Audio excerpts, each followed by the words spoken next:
You can see what's happening, so I don't just look crazy. No, it's not. Okay, so I'm gonna exit out of this Zoom meeting and restart it. I apologize. There we go. Never mind. We are now online. All right. Good morning. Thank you all for attending. And those of you who are in person, an extra thank you for being here in person. Appreciate that. And those online, appreciate you being here for the CoC Board of Directors meeting and orientation today. We're going to go real quick with just brief introductions around because we have a couple of new people here today and maybe online. And then we'll get on to the consent agenda. So we'll start in the top. Michael. I'm Blossom Capper with VA. I'm the City of Clearwater representing the Funders Council. I'm Camille Henry. I'm the CFO at HCA Florida Northside Hospital. Hi, I'm Teresa Jones, a concerned citizen from St. Petersburg. That is from the County Sheriff's Office. Donna Holt, City of Largo. April Thanes, City of Gulfport. Kathleen Beckman, a concerned citizen and CoC chair. Deborah Big Sanders, St. Petersburg City Council. Michael Delazlo Park. Anne Marie Winter, Area Agency on Aging of Pasco, Pinellas. April Lott, Directions for Living, member of the Providers Council, Vice Chair. Caprice Edmond, Pinellas County School Board. Sam Picard, Missio Day. Victoria Kelly, Homeless Leadership Alliance. Good morning, Daisy Korea with Homeless Leadership Alliance. Good morning, Kevin Marone, Bully Centers and Providers Council Chair. Good morning, Ross Overs, PSTO. Elise Minkoff, Pinellas County Housing Authority. Thank you. And then the back thing. Very small LEAC committee. Charlie Gertis, counsel to the Continuum of Care. Helen Rhymes, City of St. Pete. And I would note that Daisy Carrera is not just with the HLA, she's our CEO of the HLA. As a staff member, I'm really excited. And then online, can you just call off who's online, please? I would, but it's just me. Oh, is it? Okay. Well, great. Well, thank you all for being here. If you take a look at the agenda packet, we have the consent agenda, which you could double check your attendance. There is the March CoC board meeting minutes, the April CoC membership meeting minutes, which Council Member Big Sanders has correction to make. And then there's confirmation of Gary Small's appointment to the lived experience. And Gary isn't the one who recently resigned, Victoria, is he? Okay, all right. So, we'll take a glance at that. If anyone has any comments or additions or changes to that, otherwise, Councilmember Gibson. Thank you. I respectfully request the consent agenda comment where it says Councilmember Big Sanders expresses discomfort voting on the D&I share. I did not have discomfort with voting on the D&I share. What we discussed was that we weren't given any resumes, any information, had no conversation. It was presented. We're gonna vote on this. And the request was, Sean clarified it, that the chair could appoint, that we did not have to vote. So I kind of need that clarified because I don't want it 2 years and I say, oh, she didn't want her to be, no. That's completely fair. I do think those are the executive committee meeting minutes, were they not? Yes, these Okay. were, these are the, when you go to the packet and you sent online, Yeah, for the executive committee. they're very, yes, if you can correct those. I in that regard. will do that. I'll have to include those in the meeting, in the minutes for the next meeting. But That's fine. absolutely, That's absolutely, and I apologize for that. So we're not actually voting on those minutes here today. No, that's in the executive correct? committee. That's what I thought, okay. Yeah, but it's in the packet, so I wanted to clarify it since. Because this is just board meeting, Yes. not the executive. Yes, yes. Because I had an edit to the same minutes that she's talking Okay. about. So that's our meeting that follows this. meeting. Okay. Okay, so I need to wait. Yes, Okay. correct, Victoria? I don't want to say yes, but that is for that packet. Oh, okay. So, Madam Chair, I move approval of the minutes of the April 5th Board of Directors meeting with a question. Okay. My question is related to the last page of the minutes where it refers to the board would like this committee, the DEI committee is what it's referencing, to invite the ACLU to do a presentation at a membership meeting. And so the question I have is, what membership meeting? Are you referring to the DEI committee? I wasn't here, and I apologize that I left early for that meeting, went to the other opening, but I'm not sure I understand, but I'm a member of the Diversity, Equity, and Inclusion Committee. And when it said the board would like this committee to invite the ACLU to do a presentation at a membership meeting, is that referring to the general membership meeting or to the DEI committee? Is Susie Dr. Pat is Dr. Patterson is the chair. She is not online right now. And I apologize for any confusion. That meant the general membership, and I can absolutely update that for the record. Thank you. Absolutely. Again, I would move approval of the minutes. with that clarification? Yes, ma'am. With the full consent agenda, are you moving for the full consent agenda? I'll do that first. I'll move approval of the consent agenda. Okay, yeah. And I guess that includes the meeting minutes for March 2024, April 2024, confirmation of your small appointment, Yes. etc. So yes, thank you for that clarification. And with that clarification, let's to the full board. All right, so we have a motion and a second. All in favor? Any further comment on those, the consent agenda? Okay. All in favor? Aye. Any opposed? Great. Good with that consent agenda. Thank you to those who came in as we got started. We'll move on to HMIS policies and procedures. We have action to take.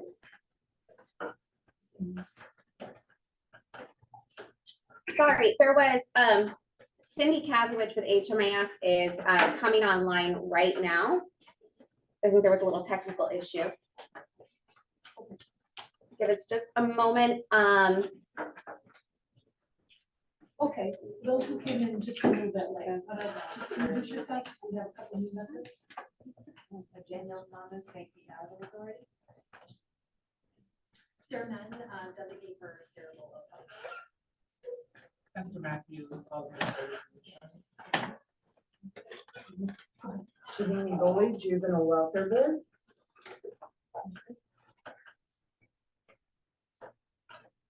Hello, Dallas County Schools. Great. All right. Cindy, it looks like you are still connecting to audio.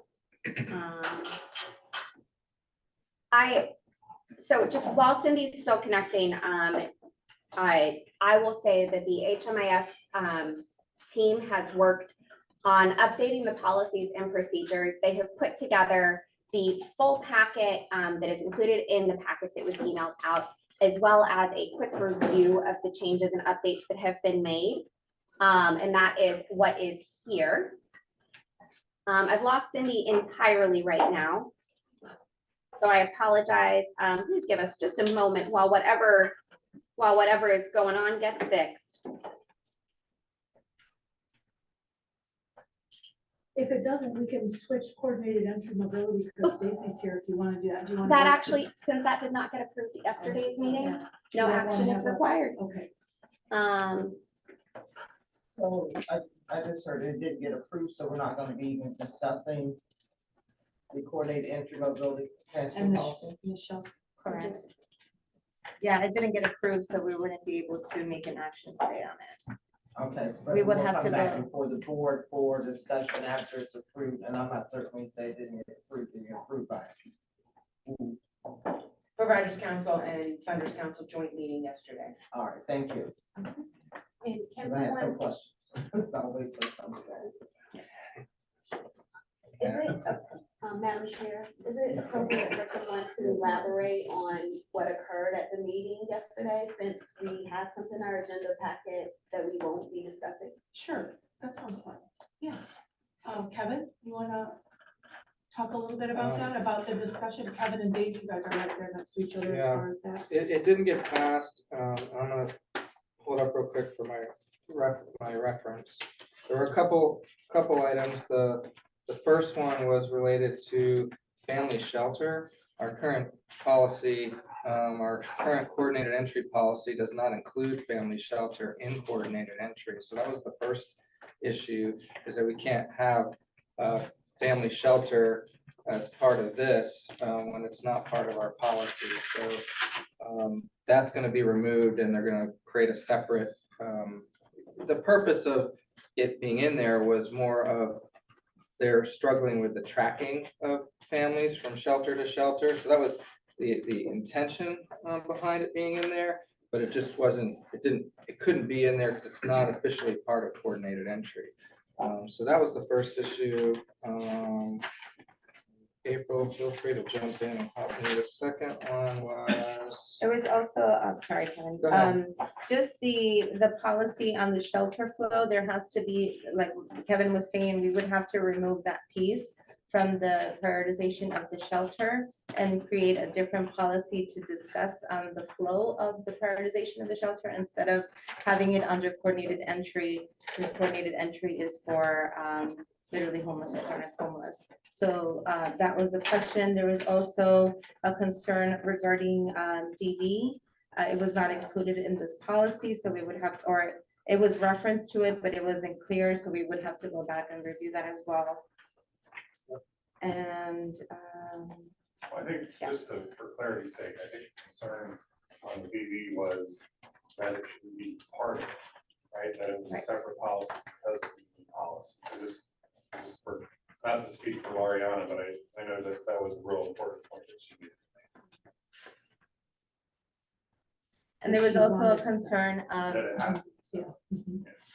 sorry, there was also a concern of who was the person or the entity that was approving the mobility transfer, and there was really unclear. It's apparently, it seemed that HLA was the one confirming or approving the transfer from one provider to the next, and we wanted to make the clarification that HLA was doing the coordination of the case conferencing, and the providers would be the ones determining whether or not the client would be moved from one program to another program. So that was another clarification that needed to be made. I think she just wanted to know where people are when they're there, and if they're transferring, so that when she looks at where there are beds, that it's an accurate depiction of that. Is that correct, Daisy? To know exactly who's where and when they get moved and for what reason? That was regarding the shelter portion of it, and that's why we wanted to remove it from here, Alright. because it doesn't go with the coordinated entry process. It would have its own flow and its own separate policy, because that's more of identifying and education, not so much of approving a transfer. It's just understanding where there is a vacancy in one shelter versus the other. And I think the question was, if a family is moving from one shelter, we need to know whether or not that available space is available for a new family or not, because I guess there was a confusion on whether or not that provider closed that or exit out that family to show the vacancy versus it keeping it open or showing that it's still occupied. So I think it was more of a communication flow. The authority line conversation occurred more on the example of permanent supportive housing to another permanent supportive housing. When you read the document, it makes it sound like this committee is approving someone moving from an apartment to another, and there's obviously a lot of other components, leases and legal things that are part of that process. So the providers are kind of integral to that. So it's requesting some clarification around the language, where the intent was facilitation and creating a platform for case conferencing to discuss cases where there might be movement. Thank you very much for this information. Madam Chair, how do you determine what is going to be in the board packet, considering this wasn't approved yet, but it's in the board packet? Well, it has to be sent out a week ahead of time, and that we had that funders providers meeting yesterday that kind of clarified this, or we need to do more clarification on that transfer policy. And so that's why it was here in anticipation of something that approved yesterday to bring it forward here. Thank you. I think it would make sense to hear what Teresa's question was in case that needs to be added to whatever. Because the reason we didn't approve it yesterday was there needed to be some changes to it. So in case there are any more changes, I don't think it'd be wrong for anyone to have any questions about it. Yeah. Thank you, Mike. My question centered around, well, I had lots of questions, but the one that stuck out primarily to me was related to internal transfers only. It says housing and family service providers have the autonomy to make internal transfers between projects of the same agency within the same program model. And throughout this, I kept wondering where the funders discussion is at, because I know from having been at the city of St. Petersburg and being one of the funders for the local rapid rehousing program, that there were needs to discuss sometimes whether when an agency, St. Vincent de Paul, who had the administrative responsibilities for several programs, including the one that was funded by the city and the county, SVS, and I probably have those letters wrong now. But as well as other rapid rehousing programs, that sometimes they would, because of various reasons, decide that they needed to transfer someone to the county city one, because candidly, that program, that rapid rehousing program has the most funding, even more than what's provided from HUD. Correct me if I'm wrong on that. And so that we find out, sometimes we get these calls and from the agency saying, and Helen, you can chime in, wanted to transfer a client and without, and so it sort of concerns me that an agency would have the ability to make that decision without making sure that the funding source for these changes that they want to make are appropriate. So that's, and I don't know if that the discussion, since it was a joint meeting of the funders and providers, whether the issue of funding and this mobile transfer policy was even a consideration. I'll let Kevin take that and then I'll try that too. Well, I mean, there might be several examples of internal transfers. I mean, that one sounds like it's going from one funding source to another. Like, if I use like my examples, I might move a family that has another child and I gotta move them from a 2-bedroom to a 3-bedroom, and that is an internal transfer because we're moving from one apartment to another within the same PSH grant. And that's probably an internal transfer that doesn't necessarily get communicated. I mean, it probably gets reflected in HMIS because they're exiting out of one unit, entering into another, but it's the same level unit. But it's the same grant. Yeah. I think what Teresa's saying is there was two different grants under the same umbrella, under the same agency, and they were being transferred from like a veteran program to a non-veteran program. So I think that's where it would be a conflict. Then I understand what you're saying. Yeah. There would need to be some And I certainly conversation around understand from previous experiences where a person may have been housed under the local rapid rehousing program, but because of the issues going on in the family, we determined that they actually need PSH. I mean, there were lots of instances where we did need to transfer people into where they could get more support. That was understandable to me. And then sometimes that was even a challenge to try and make it happen. So my other question is, was there something that happened that dictated establishing this policy? So there was It's a new policy, isn't it? I believe it's an existing policy. We just looked at it and enhanced the communication and the form or the information that's being filled out. And this was due to an incident that happened at HEP. with a transfer that happened with another provider. And I believe the communication or the case conferencing wasn't as effective as it should have been. So this mobility request is just to kind of enhance that communication and ensure that both parties or all parties are aware of what's going on with the family or with the neighbor, making sure that we have everybody at the table so that when we do transfer a client or a family, we all understand same what's page. going on and everything is on All right, the table. thank you. Those were my questions. I All right, think so it would be- hold on, I'm sorry, Jim. I have a question, on the data side, and having not seen it, it may or may not, be in there.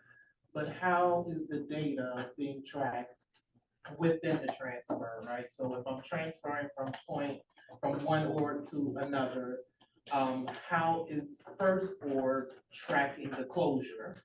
And as it shifts over, or as client shifts over to the secondary org. And more so for that question, as you begin to look at organizations and how they're graded, making sure that we don't count transitions as successful transitions if it's just a funding for the transition. So I'm curious about that. So you mean when we are exiting the client from HMIS?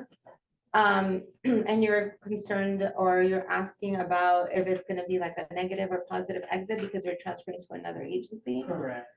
I would have to double check with our HMIS specialist. I don't know if that would affect the organization that's transferring the client because it's not necessarily a negative exit because the client's not being exited to homelessness, they're being exited to another housing program. A better fit, right? And it's just a better fit. with Well, I mean, what it just depends on the category. I mean, if they're being exited from PSH to rapid rehousing, then that's not gonna be a positive exit. Right. So Right. it's whether it's lateral, up or down, that determines that. I think to Teresa's question though, I mean, we need system-wide to be able to have a much clearer understanding when people are transferred, because that was the whole discussion about the shared guns and the murder that happened. And, you know, and that if there was better information to make sure we have the appropriate placements when we move people. I mean, that was what prompted this review, right? Yeah. Yeah. And so the suggestion is that the HLA will coordinate all the parties when you do a larger transfer like that, not internal, like Kevin's saying, from a two-bedroom to a 3-bedroom, but something more significant and meaningful. The HLA coordinates all the people at the table to make sure everyone knows who's coming and going and what their needs are. Not that the HLA has final decision. Right, so it would be a more comprehensive case conferencing, sorry. April. I think what came out of yesterday, and perhaps even what's coming out of this discussion today, is the need for a coordinated entry committee. I was exceptionally uncomfortable yesterday with, right, that the staff is attempting to solve a problem that perhaps they only know about because of, you know, their role. in- HLA staff. Yes, in facilitating transfers but a lot of the conversation from yesterday and even the conversation from today, I think there should be a committee, a coordinated entry committee. With that said, the coordinated entry committee, and you know, per our charter or our bylaws or whatever, I mean, we could probably stand something up as a subcommittee or something, but even with that, we could discuss family shelter there, but family shelter is not a part of coordinated entry, and so it's gonna have to be, so the policy that you were talking about that was created during COVID is the policy that Teresa was referencing earlier, which really was around all of the influx of dollars that were coming in and that we were using, which is how we stood up the prioritization of families and, right, because there isn't coordinated entry for emergency shelter. So in any case, I would, you know, recommend that we be considering a coordinated entry committee or subcommittee that would assist the HLA staff in getting this across the finish line. question. So since it was, asked to be explained why it wasn't, ready, why it was on the agenda, I understand giving the information, and it's always great to have more information, than not enough. And to April's point, my question was going to be, since it seems like there are not just one or two unanswered questions, but there's a whole lot going on with this, with a whole lot of clarification and verifying with what needs to happen. And I would hope that all of those will be resolved in one shape or form through another committee before it came back to the board. Because we're only given the information in these packets. Had the question not been asked, why wasn't it approved, we still wouldn't have this information. We still wouldn't have had the dialogue that has been very helpful today. But I kind of concur with April on having everyone that needs to be at the table to hash out all of this first before it even makes another agenda. Kevin? I just wanted to reference the agenda piece too, like the Provider Funders Council was a rescheduled meeting, moved up to the day before this. It was previously scheduled earlier. So that is partially why, like this otherwise would have been hashed out, put down, summarized, and it wouldn't even have gotten to the agenda of today's meeting. But because we had to reschedule that meeting to yesterday, that's why there wasn't the time to adjust the agenda. I just wanted to make that point, clarify that. Normally, there's usually a week time frame. So Madam Chair, I would move that we defer this, obviously, because it's gotta go back through approval process. And let's move the agenda.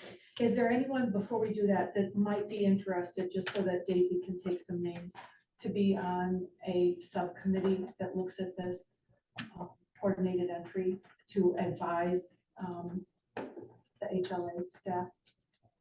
I do have a question, Madam Chair. The subcommittee is just, as April said, get it across the finish line, not to be a stop date, adding additional barriers, just to get us to where we need. Yeah, to hash it out, all the questions that came out of nuances. yesterday, all of the questions and comments that are coming out of today. So it might even be just a 2 or 3 meeting kind of a. Yeah, maybe it would be a simple. Okay. And I actually, with what Esther said, I was thinking the same thing, is just thinking about the seriousness of this, what could come out of that is the creation of something to review certain types of cases in a clear way. I mean, that would make some sense. In response to the help. Right. Yeah, so anybody here that wants to help inform Daisy and the HLA staff, just take your name.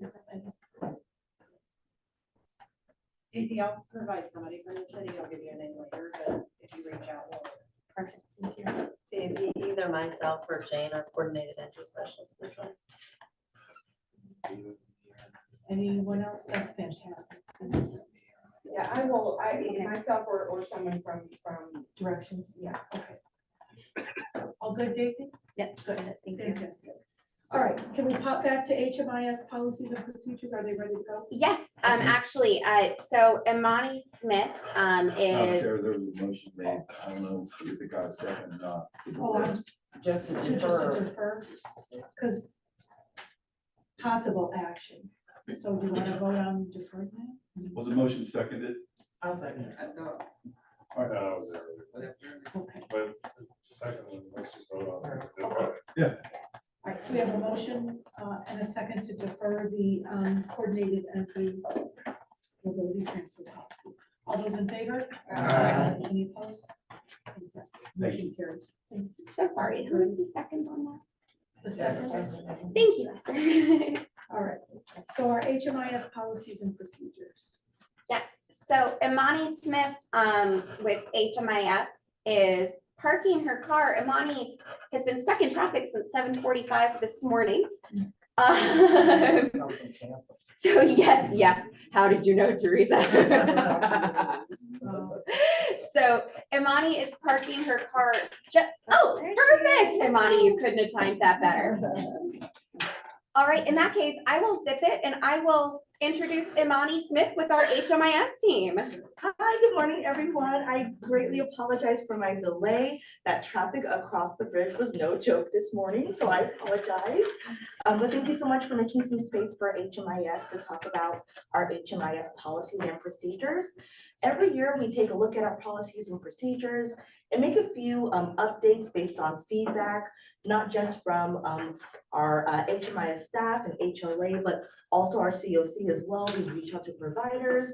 We did a pit stop at Data and System Performance, Funders Council, and Providers Council to request feedback for these policies and procedures. And based on that feedback, we were able to make some nice updates. I did go ahead and create just kind of a bulleted version of those updates for ease of use.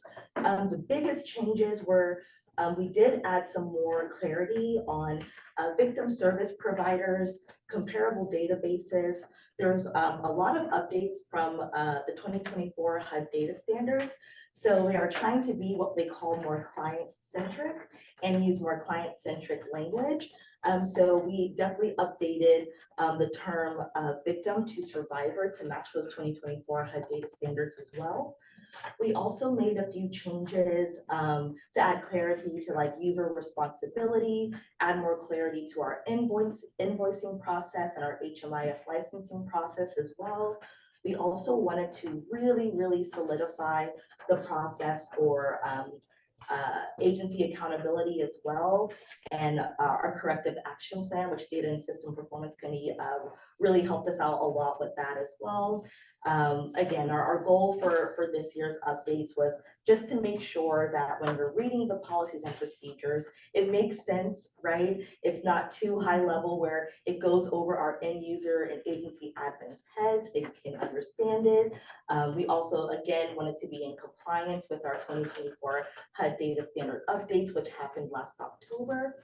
So those are our big changes. Also, of course, in our data quality plan, you'll also find our updated benchmarks as well for this year, which we're really excited about.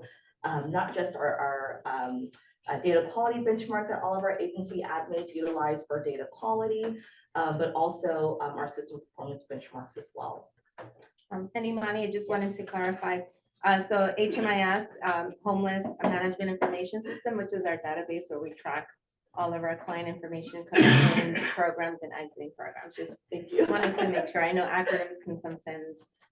Oh, yes, I really was just rolling HMIS off the tongue. Yes, HMIS, our Homeless Management Information System, which is our database that we use to collect information on our unhoused neighbors here in Pinellas County.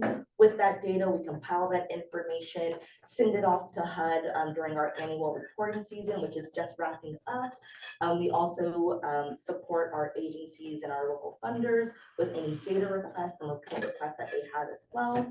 Through training and also reaching out to our agency admins and our end users, we're able to, of course, tackle data quality, improve data quality, and find different opportunities there. Any questions at all? Well, and for our new members, HMIS is required. So, and people have to pay, organizations have to pay for that, which is part of our. Okay, so we have the proposed changes. Any comment, any revisions? Do I have a motion to approve the proposed policy changes? I'll second. All right, I have a motion and a second. All those in favor? Any opposed? Great. It is important to note that these went before Providers Council. Just again, for clarification, these types of policy revisions are by charter required to go before Providers Council first. So providers have reviewed these changes. This really is specific to providers and impacts providers the most. So thank you, Imani. Thank you. All right, next on the agenda is just an overview of the Board of Directors. I don't know if we have a slide or not, but Give me just a moment, I'll get that pulled up. Madam Chair, did we not have this in our read packet for the last meeting as well? the board of directors. Overview related to the board. I think we did. Yeah. This is part of our, you think it's a little redundant? Part of our new member orientation? Yeah. All right, well, who's brand new here for the first time? Okay. So April Thames is from Gulfport And you had a and, hand behind you as well, Madam Chair, so. oh, Councilmember Menino from Clearwater, glad to see you here. Okay, well, we'll go through this relatively quickly. So this is the board of directors. And it's a very important group. So these are elected and appointed leaders who make policy decisions on behalf of the Continuum of Care, which you have a list of all the members of the Continuum of Care, evaluating the needs, implementing strategic responses, and then measuring results. And, you know, measuring results can be in the form of HMIS, which we just discussed, as well as the PIT count, and other data that's collected by the agencies that are involved. And then under that, our board, our Continuum of Care, we have a number of different councils and committees. The Funders Council are all of the entities that have funds that contribute to our service providers. So JWB, Pinellas Community Foundation, the county, municipalities are the big ones. Am I forgetting any others? As far as who's got money that gives us money? Individual donors can donate to the HLA, if they'd like, for the CoC. And we have CoC membership fees, but they're certainly not hugely impactful. It's better to have us at the table. The Providers Council, you know, the Funders Council and Providers Council, in my humble opinion, are the most important councils. So the funders are where we get the money, and we also get federal money. But it comes through the county. It comes through HUD. And then we have the Providers Council, and these advise the CoC board on funding of homeless and at-risk service system issues, concerns, and needed actions. These are the people that are boots on the ground, dealing with our unhoused populations or people in fear of becoming unhoused, youth exiting foster care, domestic violence, mental health, all those. April, anybody else I'm forgetting with providers, big ones? So those are the big councils. And then we have committees, and these are, you know, specialized committees that focus on certain things. The advocacy committee, we are in need, and correct me if I'm wrong, if anything's changed, Victoria, but we are in need of a chair for the advocacy committee. It's interesting with I've got that bill number written down, but it's the overnight camping bill. Advocacy is going to come, you know, to the forefront, I think, a lot this. But an advocacy committee can advocate on behalf of the CoC and can hopefully develop an annual advocacy agenda and address current issues. And this is kind of important because what I found, you know, as a former council member, is that people who are the providers who have boots on the ground and are working with people and looking in their faces every day also have their hand out for grants and funding. And so they are reluctant to go and stand before decision makers asking for more money and telling the true story of how bad things are. Because, you know, they don't want to get their hands slapped. I don't want to hear that, or I don't want you raising the alarm. I mean, I understand it. And so then you've got it, so that the intent is to have an advocacy committee that can go and speak up and speak the truth without some, you know, threat of a particular organization having funds taken away or restricted from as far up as state level all the way down to, you know, county or city. So that's the advocacy committee. Data and system performance. Again, that's pretty self-explanatory. Looks at all the data and numbers and informs our best practices. And our chair is Sam Cotter. Correct, Sam? That's No correct. changes? Fantastic. Diversity, Equity, and Inclusion Committee is very important. We have a new chair, Dr. Susie Patterson. Sorry, right? Correct. Last name's Patterson. Yes. That's right. I met with Dr. Patterson before she was approved by the executive or by me, and she's heading up that committee. I think she's going to do a good job. She's with the Foundation for Healthy Safety, correct? Got the name right?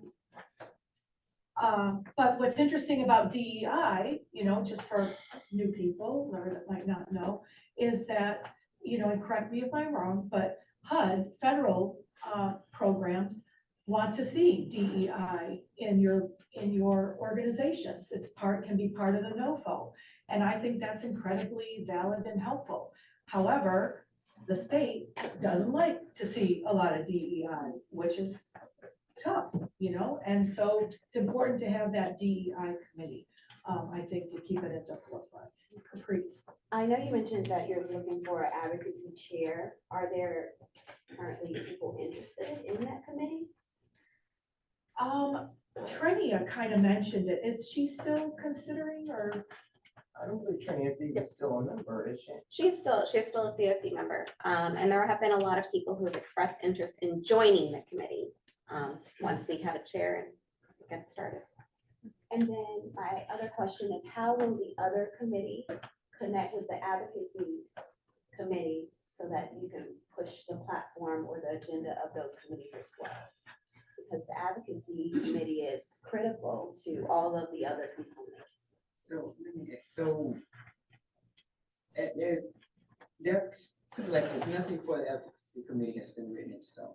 Okay. So the first need is to have a chair that will be comprised of other members that will be on the committee, because how it initially started is one of the organizations had an issue that they wanted CoC's help with, but we didn't have a formalized process in advocating to help address their needs. So with this advocacy committee, and please correct me if I'm wrong, is that we're trying to pull together to not just, it's not gonna be committee specific. If something is, you know, impacting all of us as a whole, then we can address that, and it'll be up to the committee to decide their next steps and how they want to move forward for that. So just to say, we don't have that policy is not written in stone yet. We don't know where we are. We're still having that conversation.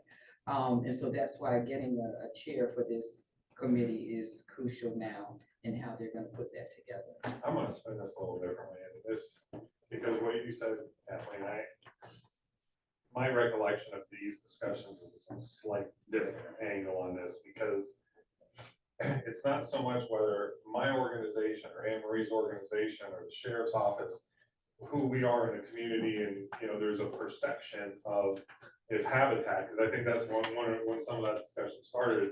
Habitat has an agenda, but Sean also plays a role in this thing. So we were in these awkward positions as providers, as electeds. You're in an awkward position as elected. So if we want to have a chair for this committee, it's going to be really hard to find. It's going to be someone like Teresa. It's going to be someone like you until you do your, you know, whether you run for something else. I mean, because we're all in these very awkward, because we all want the advocacy. And correct me if I'm wrong, Victoria, this was some of the discussion we had with our former executive director. I'm sorry, Daisy, if I get your title wrong, because, you know, she wanted us to strengthen her ability to be the advocacy part of this, which some of us agreed with and some of us didn't agree with.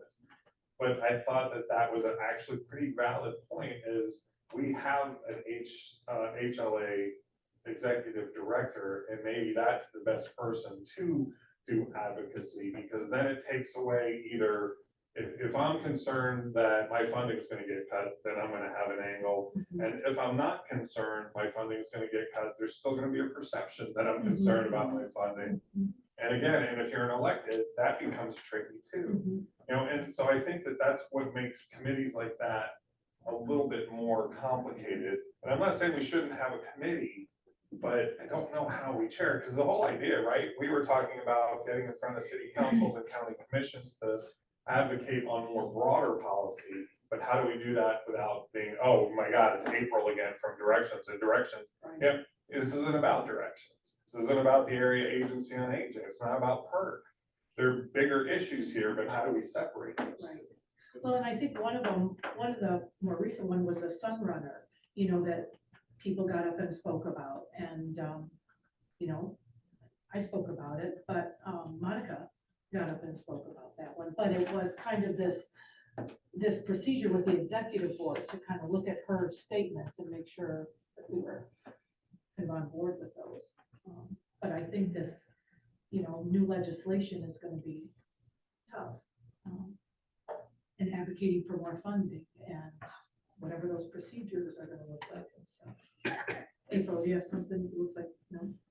But this committee has been slow moving. We've been talking about this for We had that meeting like 3 years ago. Yeah, we've been talking about this for a very long time, and I think because of the sensitivity of it, and who would be the face of it, and how we would address certain issues. So I'm thinking this may need to probably, since we're having a hard time finding a committee chair and working out the logistics of it, that we move this to another executive committee conversation. And I know that there's been discussions before about the fact that the state agency, and I can't never remember the exact Florida Alliance or something, is supposed to be the advocacy group for statewide issues impacting those that live in a house, is my understanding. And so I wonder, with the reluctance of anyone to step up and be chair, and the concerns raised by the providers about their individually, if we shouldn't still rely on that organization to serve as the advocacy for us. And how, the question then becomes, how do we communicate where our positions are on issues? So, I mean, That might I be know, good for more statewide things, but a local one, for example, the Sunrunners. I don't know if the state one would. Caprice and Just worth echoing Jeff's sentiments about the possibility of Daisy, or if you were interested in sharing that you do it. Something you can talk about at executive, but I would like to be a part of that committee. I think it's important, even in a role as a school board member. The impact of advocacy on a local and state level is critical. And this board has a lot of knowledge and team members that can really move the needle as it relates to addressing the needs of homelessness. Okay. So the advocacy committee is crucial. And I don't see how this would eliminate conflicts on negating my point before I even say it, but has it been discussed that this would be a committee out of the HLA? Out of the actual homeless leadership board, instead of the CoC board? Well, I think the CoC has more boots on the ground. I mean, they're. Right, but they would have like input and such. I Yes. just know HLA could have a subcommittee that would have this, it doesn't have to have a certain place. To be speak that on it. voice. Yeah, since they're the ones who are gonna be actually speaking it, I think, right? That's what we said, the HLA would be speaking it, not the CoC. Well, they speak on behalf of the CoC. Yeah. I don't think I would be comfortable abdicating our role and responsibility No, to, not okay, yeah. providing input, but what I meant is like having it housed, if there was a problem, it would be too attached to a certain. Just a thought. Can I ask why April? And the reason I say that, you can go look at that. I'm not, I'm listening to you. Is we hire a CEO, we have to support that CEO, and part of that job has to be doing advocacy, and we have to inform this, because I get the reluctance to say, hey, we all want to advocate, but isn't that, sorry Daisy, but isn't that why we hired Daisy? And I hate putting Amy on a spot. One of the greatest things as a CEO is no one ever questions how strong Amy's voice is in this issue. And whether it was Monica or whoever is our CEO, to me, that seems like it should be the strongest advocate, and shouldn't we as a board really push to support that? I mean, and I'm not saying I'm right, it just seems like that is the one position that it's really clear this person's gonna be doing advocacy. I mean, I think in the past, the CUC and the HLA could have separate positions. And so you just have to think about that, right? The HLA board can determine what position HLA takes as a nonprofit. And the CoC board can decide what position the HLA takes for the CoC. And so those often are going to be the same, but there has been times in the past where the CoC couldn't meet fast enough. And so the HLA board took an advocacy position for the HLA that was not on behalf of the CoC. And so I think as the advocacy committee meets, those are the types of policies and procedures you would want to develop so that HLA isn't handcuffed, CoC knows when the HLA is taking a stance for them and that kind of thing. And it absolutely can work seamlessly, but you want to think about those what ifs and get that written down. Teresa? You know, I'm sitting here with the concern about candidly the personalities of who the CEO is at the HLA. And that's why I said candidly, because prior to Amy, we had a CEO that rarely opened her mouth. I'm keeping it real, you know, so you know, I just throw that out there, you know. It's a big voice. It's a big voice, and you gotta be willing to use that voice. And that's one of the reasons why when this item that we're gonna talk about later, when I was in Tallahassee, I was, that's been probably the fact we had to tie me to the seat not to get up to say something. But everybody doesn't have that fortitude or courage to do that, and so this, and discussing who should be the voice, just make sure it's a voice that we trust to speak up when we need them to speak up. I think in addition to courage, though, it's also the knowledge, Absolutely. right? Because we've also experienced that in the Yes. CEO role. So, you know, perhaps somebody who had the courage to use their voice, but didn't always have the depth and breadth of knowledge that the position, quite frankly, required. So we can get sideways there too, so. All right, well, it looks like what we'll do is, okay, got it. Is we will, bring this up in the executive committee meeting, right after this meeting, and work on, I can take the lead of an advocacy committee, and we can work on developing guidelines and procedures and then bring those back to this board. Does that sound okay? And one other question I have is, do we have a paid lobbyist? Or is that something that we've never felt we could afford or that was valuable to? And I would imagine some of our providers have paid lobbyists. The providers do have big lobbyists. Yeah. State and federal lobbyists. I'm just. But isn't the HLA part of that umbrella organization? Yes. That does have a lobbyist? Yes. Right. And that lobbyist happens to be the same lobbyist that we have. Right. Pinpoint results. Because I actually reached out to them after the last meeting Right. vis-a-vis the legislation, which has since passed into law, about the work that they had been doing on behalf of the statewide HLA. So there is a lobbyist that is working on these issues at the state level on behalf of the HLAs. Thank you. Who would be willing to present to either the HLA or the CoC. Yep, we gotta be real quick, go ahead, because Charlie's, Mr. Curtis has to go. Just a suggestion for the executive committee, and that would be to reach out to that state association for CoCs and ask them for examples of policies, guidelines, and other advocacy committee structures from around the state. Got it. Sounds good. All right, thank you. Okay, the other committees are, there's a lived experience advisory committee. These are people who have experienced homelessness, are currently homeless, or have experienced homelessness within the last 7 years. They're chair of Michael Crichton. And then we have a point in time planning group, and that's headed by Victoria.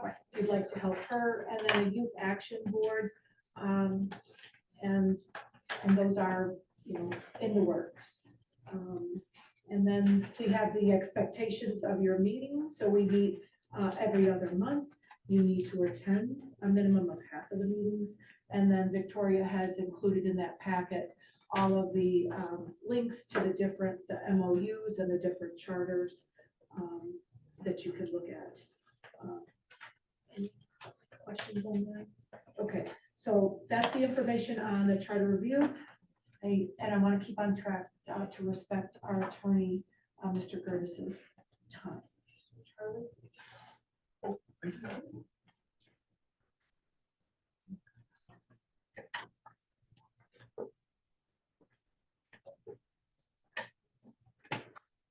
Hey, everybody, good to be here. Good to see a lot of familiar faces. A lot of what I was going to cover was just covered, so that's good news, so we'll go fast.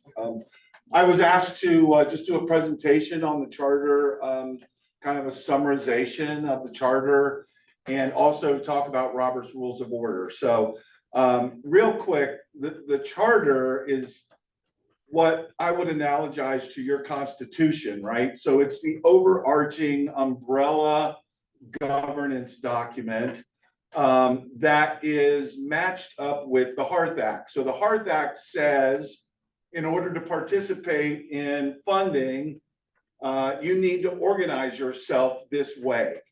And that's what this charter does. It matches up with the Hearth Act governance requirements. And you've been talking about this morning. So the Hearth Act governance requirements have mandate that you have a lead agency, right? So that's the HLA. The Homeless Leadership of Alliance of Pinellas County is your lead agency. You have to have a collaborative applicant. That's the HLA, and you have to have an HMIS agency, a management information system. So your relationship with the HLA is that the HLA is the operations arm of this structure. So you have your constitution, the charter, and you all probably know this. The charter is available on the HLA website. It's easily accessible. You can read it anytime you want. And the nice thing about it is at the end, it has a history of changes, revisions, those kinds of things. So you can always see what the evolution was and what the changes have been. We are in the process of looking at charter changes because during COVID, those of you remember that the state changed. Well, let me back up a little bit. When this charter was first established, the continuum of care was still operating with an interlocal agreement in place. There was an interlocal agreement between Pinellas County, St. Petersburg, Clearwater, and other municipalities, the sheriff's office, the public defender's office. And the importance of that interlocal agreement, other than it was an overt sign of cooperation between everybody, but really the importance of it was it imposed sunshine law on you all. So you all had to comply with sunshine law. Meetings had to be open, records had to be kept, quorums had to be recorded, all of that stuff. And when COVID came, the state statutes required that quorums be calculated based on physical presence, not virtual presence, right? And so the governor did executive orders that exempted meetings from sunshine law during COVID. And so we were able to be flexible and provide for quorums, but it was still difficult. You all remember this, right? And so now that we're back into a place where physical meetings are more acceptable to everybody, this is a great turnout as far as I'm concerned. The quorum can be set at whatever you want, and your executive committee is discussing what quorum changes might need to be made to make it easier to have action done, because you don't want to have a meeting and be short two people or one person and not be able to take action, right? So this is all being discussed, and those are changes that may take place soon. I just wanted to give you a heads up on that. We talked about the committee structure. I just went through. Is there any question about, oh, and by the way, the lead agency the collaborative applicant and the HMIS, there's a memorandum of understanding, which is basically the contract between the HLA and the CoC. So that document is also available on the website. You can look at that. It sets up the relationship between the two organizations, and that's how that works.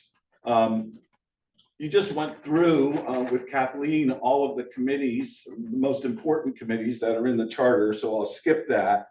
But the CoC board, which this is, right? The charter says you have to have at least 19 members, no more than 31 members. So you have flexibility of what your population is. There's 3 officers, there's a chair, there's a vice chair and a secretary. Each of those officers gets a 3-year term. And the executive committee is made up of the chair, vice chair, secretary, the immediate past chair, the funders committee chair, the providers committee chair, and a currently homeless or formerly homeless representative from the population. That's the executive committee.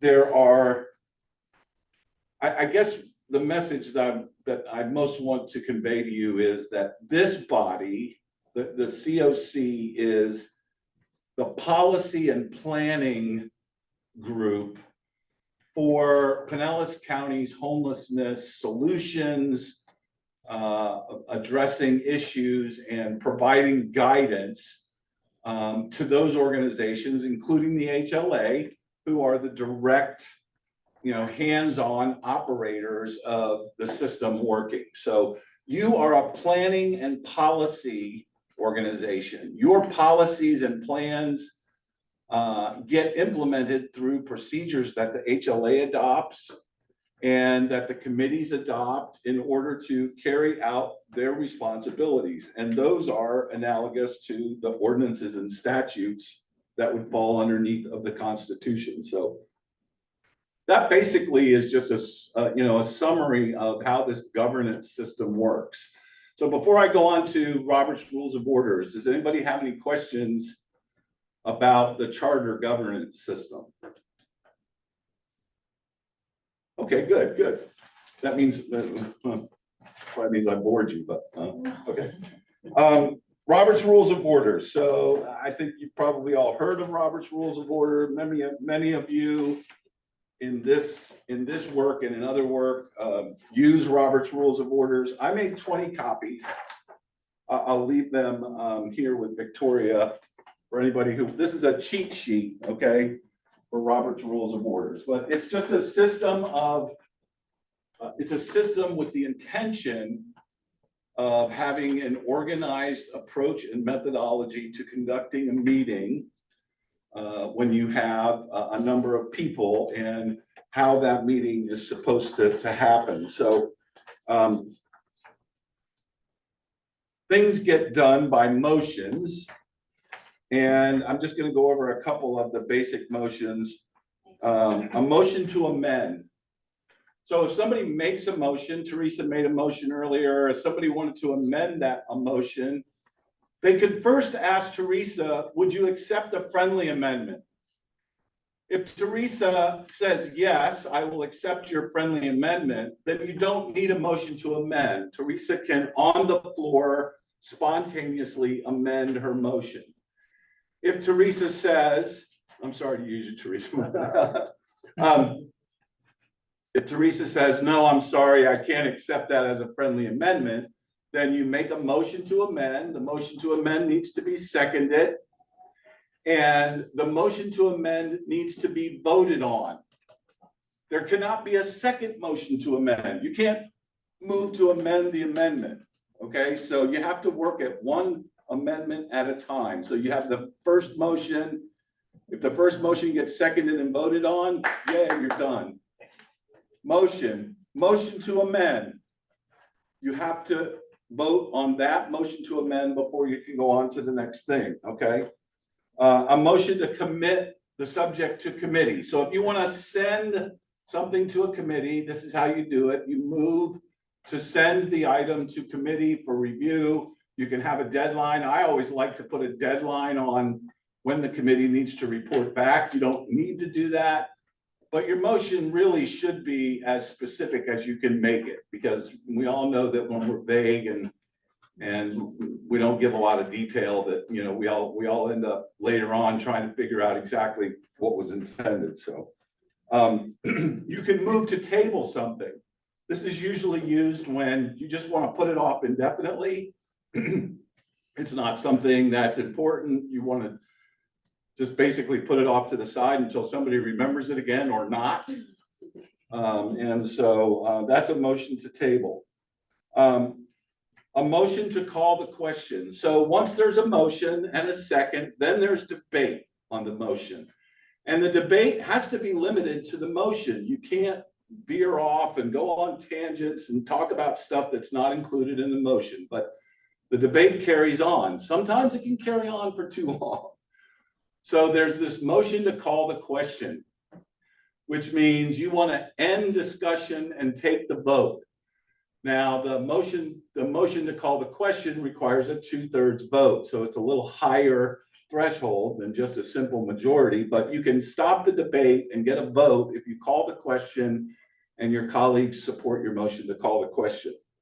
Those are probably the most used motions. This cheat sheet has a table of 2 pages of examples of motions that you can look at. But Robert's Rules of Order have proven to be very effective, and everybody, you know, almost everybody uses them. There are other systems, but Robert's Rules of Orders is definitely the most recognized and adopted set of rules. So, does anybody have any questions about Robert's Rules of Order? Great. Okay. Thank you very much. It was good to be here. Thank you very much, Mr. Gertis. Thank you for all your work. All right, fantastic. We're a little ahead of the game, which is good because a little later on might be. But council and committee review information. So we have updates from our committee leadership. Yeah,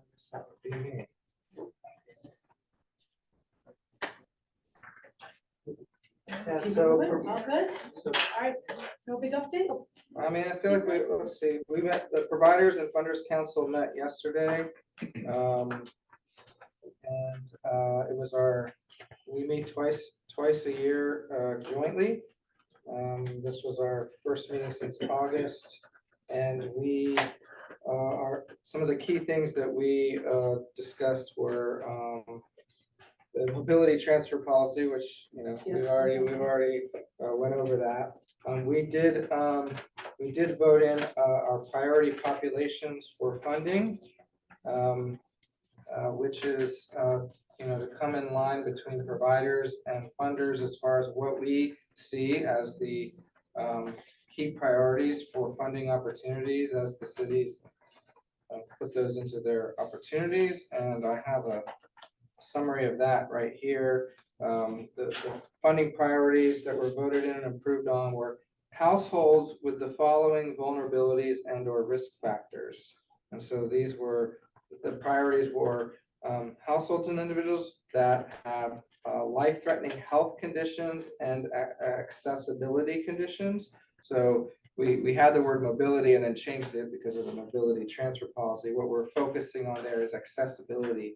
There are a number of individuals out there that cannot mobilize, and we don't have shelters and places that can properly care for them and manage them. So a lot of them are street homeless. So we've established that as a priority, as well as those with severe and persistent mental illness and substance use disorders.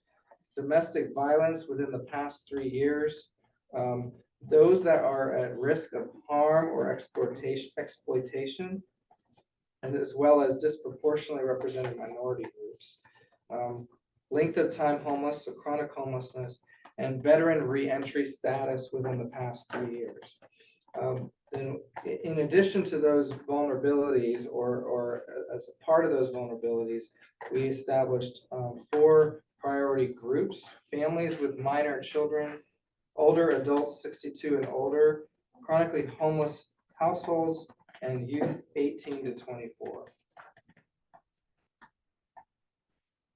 So And now- then Kevin, didn't we give direction, there was direction that we're going to revisit this and give direction to our funders by October, so that they have it ahead of time as cities, Correct. particularly the governments, start to form their budgets for the next fiscal year. Correct. At the next joint meeting in October, we'll have this. I mean, we don't anticipate it changing, but it could, depending on what happens. So this list will come forward, and if we decide to make any adjustments to it, we'll decide and push that forward in October. I think those were the key highlight. Oh, I did want to recognize Chuck, who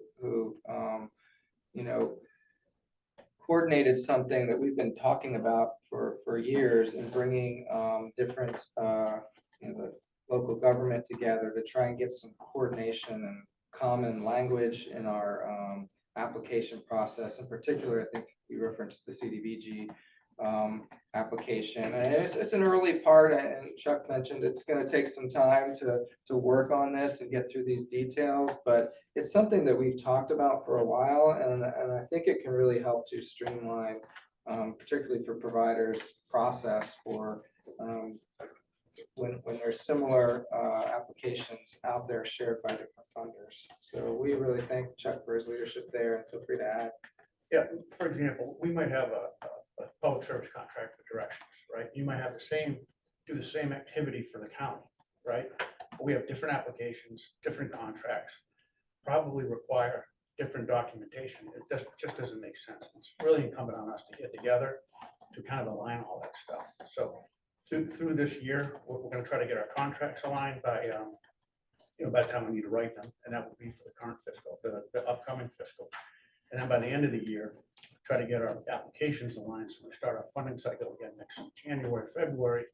Those applications will look very similar. So it's something the Funders Council, the Providers Council has asked for quite a while. So we're trying to do it on that. Makes Thanks, great Kevin. sense. Thank you for doing that. That's what actually came out of those meetings originally, was we can get you guys to get those alignments, it's gonna make it a lot more consistent, because we have to go through so many different processes. And I'm just only bringing it up because it's actually coming to fruition, which takes some time, but I'm glad it is.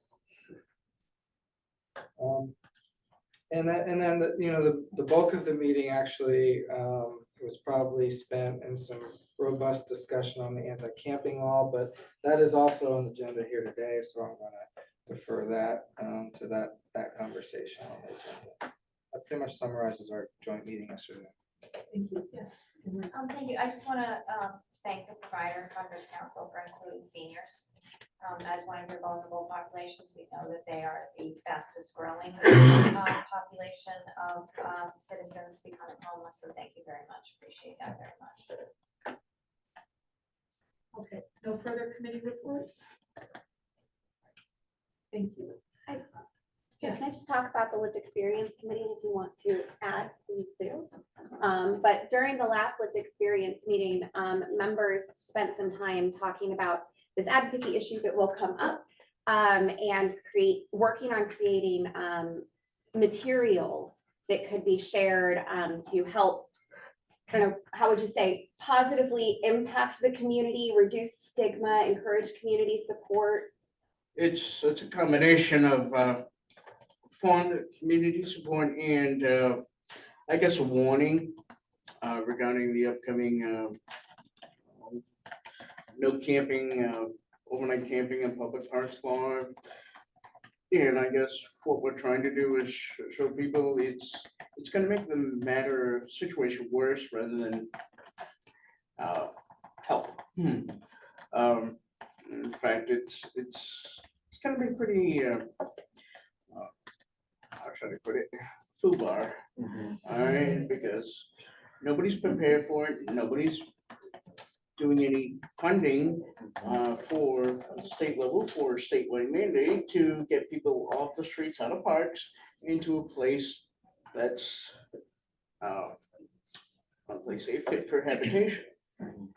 Okay, so that's what we're working on. Hopefully we'll have something by our next meeting that's a combination like information and warning, so that people in power, when they see it, they say, hey, this is cool, they'll get them off the street. No, it's not gonna be good, not getting them out of the parks, they're gonna have to go somewhere. And it's sort of like thought of it, it's sort of like the border crisis in Texas, and then they're shipping migrants all over the place. It's not doing anything except shifting the cost and the problem to somewhere else where they think they're actually solving an issue when they're not. So hopefully we'll have something like that before, or well before October when it takes effect. Thank you for that. All righty, here's, well, any questions and answers at this point in the meeting? All good? I would just like to confirm we're sunshine law, so there's no discussion regarding this work outside of this space. We do not operate under the sunshine. Thank you. Yes, yeah. No, Mhm. that And we was can have a part of what Charlie was trying to explain, is that once the interlocal agreement sunsetted, we did continue for a period of time, but then COVID and a variety of other things, but since then, so the answer currently is no. We're not. All righty. So anyone wants to follow Zach into the parking lot afterwards. Zach just said he's leaving early. Hello? All right, Miss Daisy, you wanna lead us off? And we'll talk about this new legislation. Can I just be, it's my understanding that the governor has not signed a final budget, correct? So we don't have a final number. The last I heard was $10 to $30 million attached to it, but the budget has not been finalized. What's does anybody know the anticipated, or does he have a deadline? No, to because set? he has, June 30th? It has to be. Yeah. that's the deadline, but they're not gonna do it till after the special session, right? Yes. They called a special session They're calling a special session. for this reason? No. What is it for? Immigration. Oh, Oh sure. my God. Okay. I didn't hear about the special session. Yes. When is the special session? Sometime before you. Okay, wonderful. All right, May is what I heard. just for that. All right, thank you. Sorry to muddy that, but so as of now, when we have this discussion, no money has been allocated as of now. Okay, Daisy. Okay, thank you. So we did start this conversation yesterday during our joint funders and providers meeting, that I wanted to bring up some of the conversations that the Sheriff's Department has had, and Lieutenant Zacchaeus is here to kind of bring up some of that information too. So there have been 2 meetings with the Sheriff's Department and some other entities regarding the way that we can assist our clients who are on the streets, and how can we and start educating and also find a safe place for our clients to go to. One of the things that we also discussed is, once we do get clients into shelter or a location where they're safe, what is the exit plan? How is the community going to come together to provide either permanent supportive housing, rapid rehousing, or housing in general? What does that look like? So those conversations will continue to happen. We also had a tentative date of, or did we solidify May 31st to start looking at including all leads and municipalities in order to start this conversation of how do we resolve the lack of housing and the lack of funding to provide assistance to clients. One of the things that the Sheriff's Department decided to do was increase the capacity to shelter clients in order to remove them from the street and send an educational flyer as well. We have not solidified or finalized that flyer. And there is also a timeline that was established more or less from the Sheriff's Department that they kind of want to follow in order to start moving clients into shelter. Can you go over that timeline if you haven't? Did you wanna review it? Yeah, Zach? so, to clarify something that you said, is we're not adding any capacity at Safe Harbor. What the sheriff's office is tasked with doing is there, as everybody knows, there's a bill, there's a House bill that's been signed, it's a law. The time for debate over the law has expired. It's signed, it's happening. So law enforcement has to take action on that law once it goes into effect. According to the House bill, October through December 31st is their defined educational period. We're gonna get ahead of that. The sheriff is dead set and not going back to pre-Safe Harbor times. He does not want this population arrested. So in order to do those things, starting this week, we began to task the municipalities that have law enforcement to start tracking how many people are sleeping in parks, how many people are sleeping in public places, and we're gonna start to gather that data. And then once June 1st rolls around, after June 1st, we've hired, or we're in the process of acquiring 2 new social workers to do street outreach in those defined areas to begin to educate this population. We've got a flyer that we're going to use as education to encourage them to take advantage of Safe Harbor. And the reason that we're saying take advantage of Safe Harbor is because it's the only door that's open 24/7. Not speaking ill of the other shelters at all. We have great relationships with them. And what I put out to the funders and providers council yesterday is that it's going to be their contribution that they work with us to take on people and hold on to them longer so that we're not funneling people through the shelter system into a transition to nowhere, and we're putting them back into the street. So that's not what we want to do. Length of stays are going to have to increase in order to keep this population from returning to homelessness from emergency shelter. So June, July, August are all going to be education periods. August is going to roll around, and if we need to, hopefully we don't need to, there's the idea that we might start enforcing with arrests during that time. Because know it or not, every city park currently has, and every city has some sort of statute that could be interpreted as an arrestable offense for sleeping, camping, trespassing, any of those things. So there's already criminal action that can be construed as an arrestable offense taking place that just we don't do. The sheriff tasked the other municipalities that have law enforcement agencies to start to gather this data. We'll use it, we'll hit the streets, we'll do everything we can to educate this population. Say, hey, we don't want you in jail, please go to Safe Harbor. We can get you somewhere else once you get there. Please do what it takes to get off the street. Please don't get arrested. And I think the committee that after the discussion that was agreed upon yesterday is going to be a step in the right direction of getting the other municipalities on board to try to get ahead of this as best as possible before it goes into effect. Has the policies at Safe Harbor changed related to those that are sexual offenders? No, we cannot change that policy based on high schools across the street. We're within the 1,000-foot rule of that facility. So those that are convicted offenders get 48 hours, those that are convicted predators get 24 hours. So based on the discussion, where will those folks go? Will they be in wing B or whatever it's referred to? Because they can't stay at Safe Harbor, and none of the other shelters will accept them. So what's the discussion around those? We haven't had that discussion. But I mean, I'm not an advocate for sexual predators or. But they're there. But that's the real talk. And the reality is that the department will tell them which bridges they can sleep under, and they're not going to be able to sleep under those bridges anymore.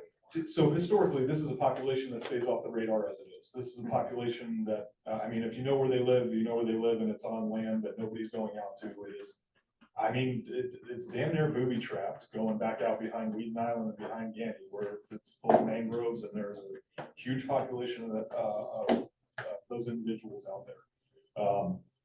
So they're not represented in the shelters as is. I get monthly trespassing and ordinance arrests, and I know, I mean, being with the agency for 22 years, I know a great majority of them by name. I don't see that population being arrested on these misdemeanor charges in the regular. And then my second question is related to seniors who don't feel that are either not appropriate because of health conditions for shelters, or that they choose not to go to shelters because of their concerns about their safety. So are we discussing that, I guess is the question. We haven't, but I think it's an excellent opportunity for everybody that was in this room today and everybody that was in the room yesterday to really begin talking about that and seeing what they're gonna do. Safe Harbor was never designed to be the catching area for this entire population. Safe Harbor was designed to be a diversion for the criminal justice population, Right. re-entering society from DOC, re-entering society from the jail. Those families want nothing to do with them and they have nowhere else to go. So the idea of the 62 and up population and the mobility, the accessibility issue is that's not what Safe Harbor was designed to do. Safe Harbor, I so absolutely. no, and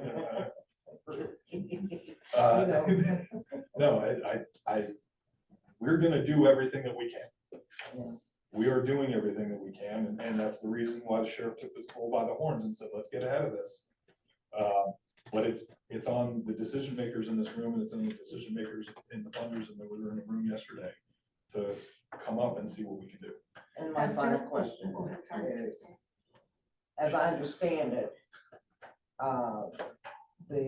those that are in violation will be offered to go to Safe Harbor. Ultimately, if they choose not to do that, at some point they may be arrested. After they're arrested, I understand that their choice will be to go to Safe Harbor. If they choose not to do that, do they stay in jail? That's not my call. That's not your call. This is why That's not your call. we're having these discussions. Yeah. I'm not a judge. Yeah. So the idea would be to encourage those individuals, but this is nothing different than what the current situation that law enforcement faces in whatever park, anywhere, where they've got somebody that's homeless and trespassing, anything. They have discretion to encourage them to go to Safe Harbor, seek shelter, do all those things before they make an arrest right now. Nothing is changing with that. We're going to get ahead and do additional education to try to let them know, hey, it's not a discretion issue anymore. There is Safe Harbor, you're going to do. There is, Tallahassee has forced the hand of our decision. And that's what we're at. Esther. Go ahead, sorry. All right, so I remember in 2013, I believe it was, when I was with St. Vincent de Paul, there was a direct shift to rapid rehousing. And I remember the transitional housing people saying there's still going to be a need for transitional housing. Right, and so my question is, HUD is not going to fund it, and I just text Amy this question. Is this a conversation where locally we can say, how can we put funds into place to stand up transitional housing organizations so that they can meet this need? Because what's gonna happen is people are gonna rotate in and out of jail, they're gonna accumulate charges. It's going to be much larger than, I was just sleeping on the street, now I'm facing misdemeanors, potentially felonies, and now I'm living in prison. Just because I had no house. I'm sorry. And I respect all of what Lieutenant Hatch said, because I remember Safe Harbor was not designed to be the catch-all. It has become the catch-all because there's nowhere else for people to go. And the reality is that it is overwhelming, and our housing crisis is not changing overnight. People already cannot afford to live here. There has got to be the discussions about something that potentially was a tried and true method at one point, and revisiting that and seeing if there's an opportunity, and maybe rerouting some of the funding that's feeding into rapid rehousing programs that are not housing people, because there's no housing. And looking at putting that funding back into transitional housing opportunities, just a suggestion. So just to doing this, but to kind of put the summary to yesterday was, because it felt like we had two discussions on that yesterday. The first is what you just brought up is funding, and we're talking about having a sort of a bigger meeting in May to start that. But then the second part of it is, okay, even if we can figure out the funding, is where? Right. Because there's not the capacity, they're not opening up wings in the jail, that's not a solution, and I give the sheriff and his staff credit for trying to take the lead on this, because we have to actually start looking at, and I absolutely am not throwing you under the bus again like I did yesterday, Chuck, as a joke, but looking at where are we gonna do anything at, and who has land and buildings, and are we gonna have to really have those discussions to say, where are the empty schools at, because the school board has land, or where, empty hospitals, someone brought that up too. Hotels, and really look at those programs, because even if we figure the funding part out, we need to figure out the where, because let's just throw out new construction in Pinellas County, we don't have anywhere to build. And so these are the discussions, to me, it's the two parts of this that we have to figure out sooner. Because again, a year ago, you were talking about throwing the keys on the table about, funding. Right, but this is the point, this isn't a sheriff's office issue, this is a community issue, and our hands are now forced. And that's what I said to you yesterday when we were leaving. You know what, because Kip Corbo, Kip was talking about when he ran this program, that program, he ran CHIP before, and we're having the same discussion that we had 20 years ago, but now we actually don't have a choice, we've got to figure this out. So Mayor Welch said it in an article, I don't even remember the article. However, what he said was just what you said, MJ, churches have land. Right. Other organizations have land. Looking at those opportunities to stand some of this stuff up. Thinking of doing anything in downtown St. Pete or really any other area is just ludicrous.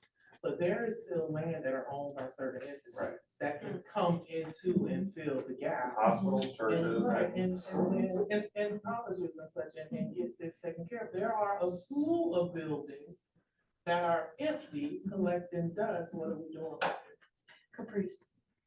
This might be a question more for the Providers Council, but were there any discussions regarding there not being enough shelters for children and families? Yes.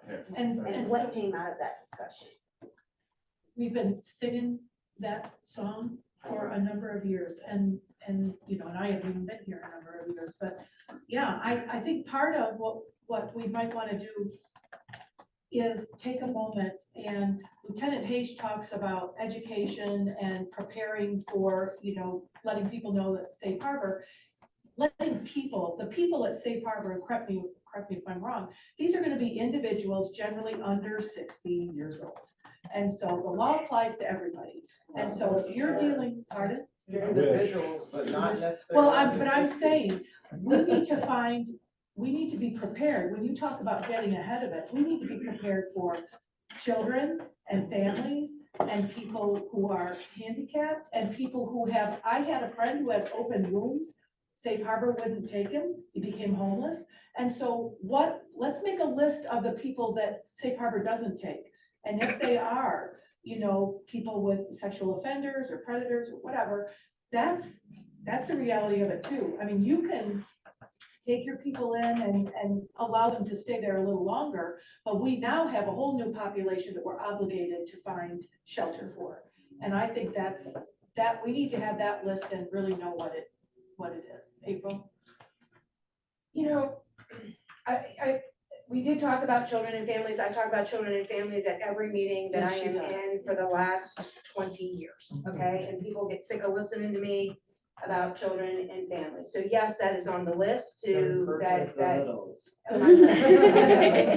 And the reason for the question is I haven't attended those meetings, but I want to know if there are any actionable steps or any movement or. So what I will say to that is that in October of last year, 2023, at a joint meeting where we came together, just to answer your question directly. The joint funders and providers came together to talk about, in addition to priority populations, to talk about priority funding. And what we walked away with was that we needed additional funding for emergency shelter for children and families, or families with dependent children. I will say that did, Karen Black Yachim with the county Human Services did take that back, and so funding has been repurposed. $400,000 was just recently repurposed for children and families.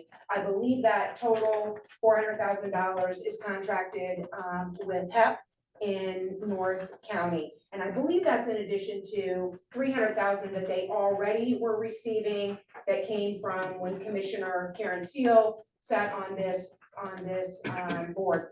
In any case, so there is some funding happening. It certainly will not meet the need in any way, shape, or form. But what I wanted to say, separate from answering the question, is that I am frustrated because we are all in this room right now turning our attention to Lieutenant Haish and asking him about populations and who can and who can't. Lieutenant Haish is not, that is the enforcement of the law. We need to be talking about the law and get away from what the sheriff or what law enforcement needs to do to enforce the law. It isn't about that we're gonna come up with a way to put families at safe harbor. I mean, or that we're gonna come up with all the populations that we're gonna make a list of that can't go to safe harbor, how they, we need to talk about the solutions. And by the way, I have been asking for this group and for the HLA to take a leadership role on this very topic for 6 weeks, 8 weeks, since we've been talking about it. So the sheriff has stood up and taken a leadership role in the absence of us standing up and taking a leadership role. And if you know Sheriff Galtieri, you know Sheriff Galtieri is not going to wait for someone to say to him, will you take a leadership role? He's got an enforcement issue of a law that has passed that has deadlines to it. So this is not a sheriff issue. So what was decided yesterday is no later than May 30th. It's not May 30th.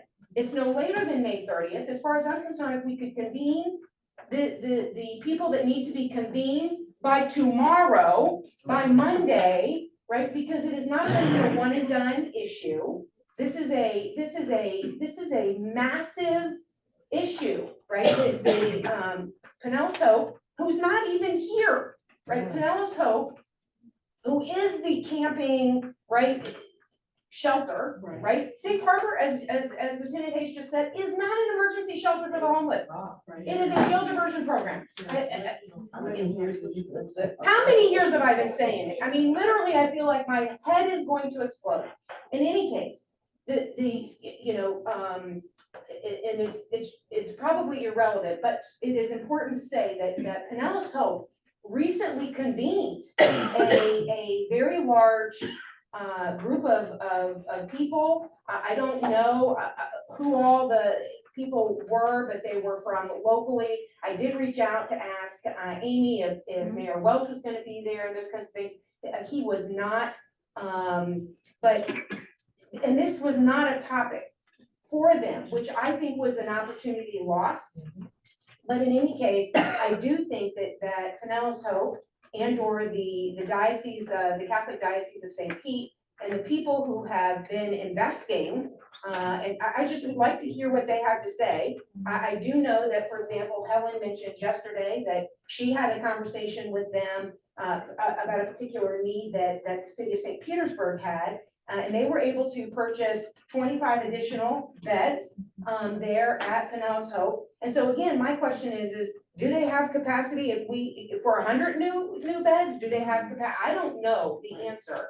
And so we need to get, again, April is here from Gulfport, but April and I had this conversation, 6 weeks ago, 8 weeks ago, about that we need to, right? So we have Gulfport, we have Treasure Island, we have all of the municipalities, there's 24 of them, right, that need to be included in this conversation.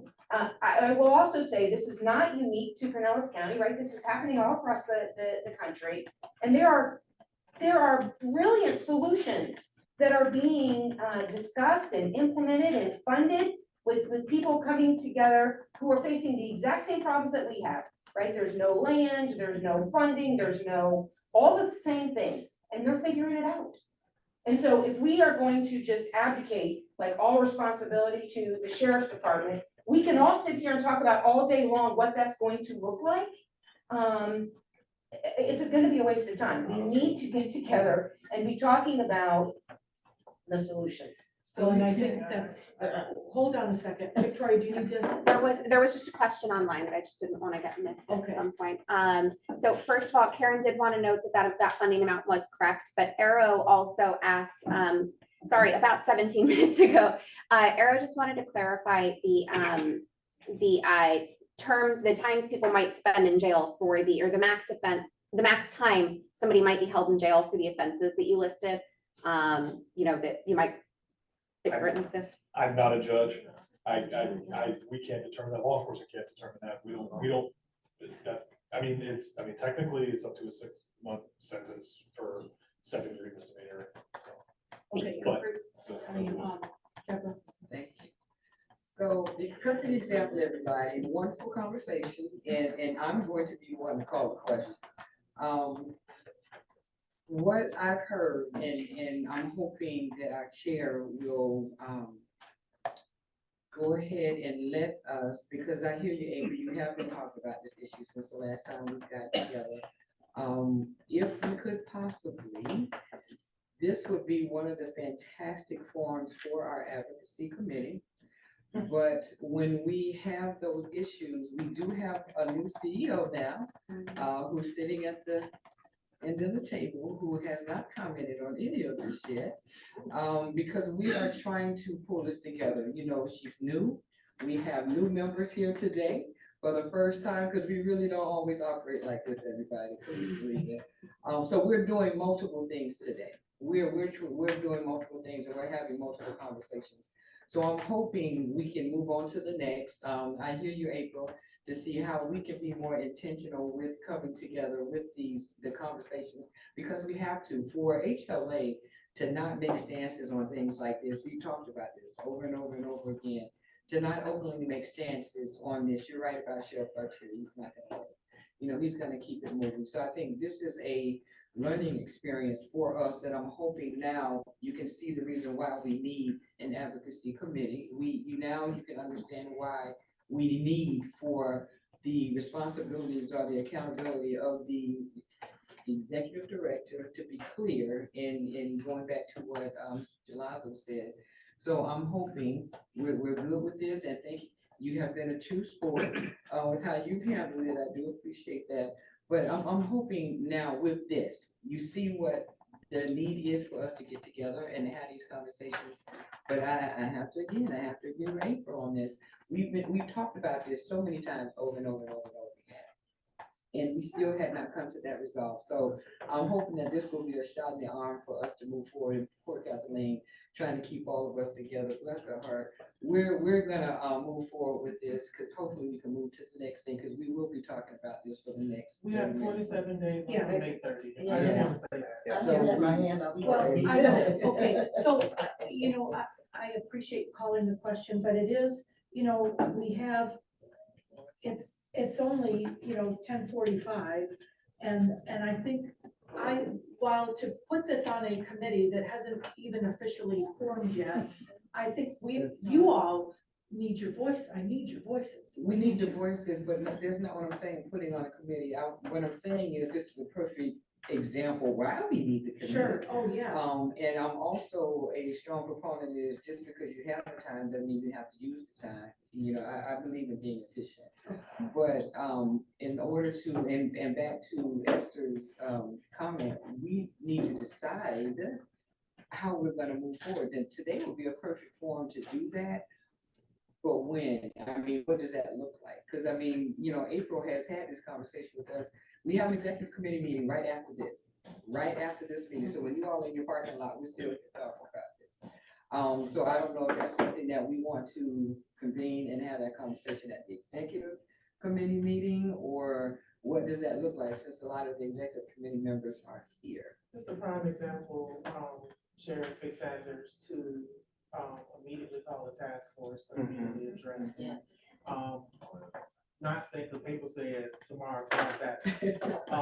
And I got 5 weeks of laundry that must be done in the morning.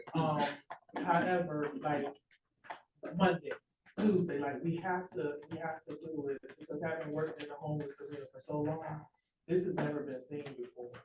And this is going to create such a ripple effect for people that are just a byproduct of I lost my house. And this is horrible. Having been a single parent and having sleep in my car at one time with a child, to believe that I would get arrested, my child would go to CPS. I am creating such a massive level of trauma just because I couldn't afford my house. I'm trying not to be rude, but Oh, I'm sorry. Yeah, I know. ready to do like this. Appreciate it. A couple things. One, I'm wondering, because I think back to what you said about Mayor Welch and mention of churches. Couple of comments, well, a comment and a question. Comment is that the churches didn't step up when Family Promise was trying to seek to get their assistance. That's right. The question is, has there been any discussions with the other advocacy groups that represent churches like FAST and others to help to get their input and assistance on addressing this issue? So that's a question for whoever is the task force. You need to talk to the churches. I'm sorry. Yeah, well, we need to bring them into. The other thing is that I want to suggest, mention is that this law does not prohibit the unhoused on private property. You know, so the churches is one consideration, I think that we really need to consider. The other thing is there's gonna drive people that are not already in their cars into their cars. And I think we should be discussing safe parking zones. And I'm just gonna throw that out there. I mean, that's one solution that some in Oakland and other places, they have safe parking zones. And I think about places, and this probably won't be popular, but the Tropicana Field parking lot sits empty most of the damn time. And there's lighting out there, etc. I know that won't be a popular idea, but there's lots of places like that. And we need to support those folks that I'm talking about in Oakland. They had the portalettes, etc. So we gotta start thinking outside this world. We gotta have a shelter. People are living in their cars already, and this law doesn't prohibit them. Am I not correct on that? It does not prohibit them from being in their cars. And so if I was unhoused and I had a vehicle and I had my children, or if it was just me, I'm 70 years old, I'm not going in no shelter. I'm gonna sleep in my car. But I wanna sleep in my car knowing that I'm safe. So let's think about things like that besides, you know, what, and I applaud the sheriff's office, etc. I applaud all our shelters, but we know it's not enough. So I'm brand new here, but April and I talked about this at one time, and I think, yes, the shelters have to do, but I think somebody from each city has to get together and talk about this, and that it's a city problem as well as the city and the county, the unincorporated counties, because cities can be sued. That's yes, those we of us can who be are sued. vulnerable. Yes, And that's the intent of this meeting Yeah. in May as soon as possible, is to bring all 24, invite all 24 municipalities, not just the entitlement ones. And talk about, because I brought up having a parking place in Gulfport, and I found that you could rent a trailer for buy a trailer for $70,000 with ADA, showers, men's and women's toilet. Yeah, that wouldn't happen. So. I was just gonna say that this is just a point of information. The reason when I was looking through the PIT survey before, and I wasn't seeing anything that documented singly whether a person who was unhoused had been involved with the criminal justice system. It was part of a multiple choice question. And so our office and Sarah pushed to get on there. And we were so thankful that included. So this is just a data point that's both in Pasco and Pinellas that will be coming out in June, July, whenever it comes. And the question is, have you been in jail or prison within the last 12 months? Yes or no? So that's prior to this coming into place. And so I'm just looking at that as something that we can look at as, that this is a problem. This is a problem. People not only have these certain characteristics, but they also have the characteristics and they've been incarcerated. And just looking at even the arrest records that I look at each day, I'm looking at like 20, 30% that are listed as homeless each day. I mean, it's insane. And then when I'm pulling up all the ordinance, I'm looking at like 100,000 some people have on their debts.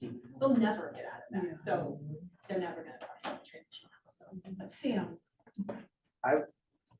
Maybe this is for the executive committee, but I would move the creation of a task force to meet as soon as possible, including municipalities and providers and funders. Second.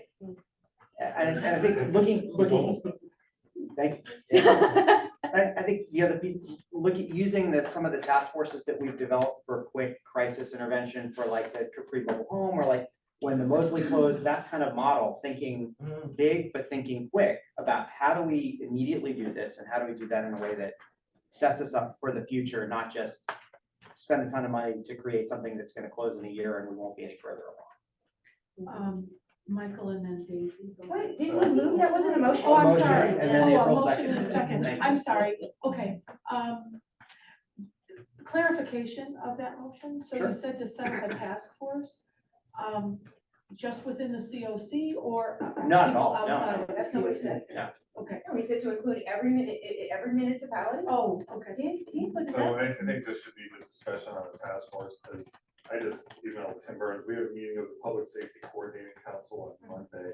And I told him that I didn't ask for this to be on the agenda, I just told him it's going to be on the agenda. Because we've got to really think through, this involves law enforcement, this involves sheriff, the state attorney's office, this involves public defender's office, this involves the judges.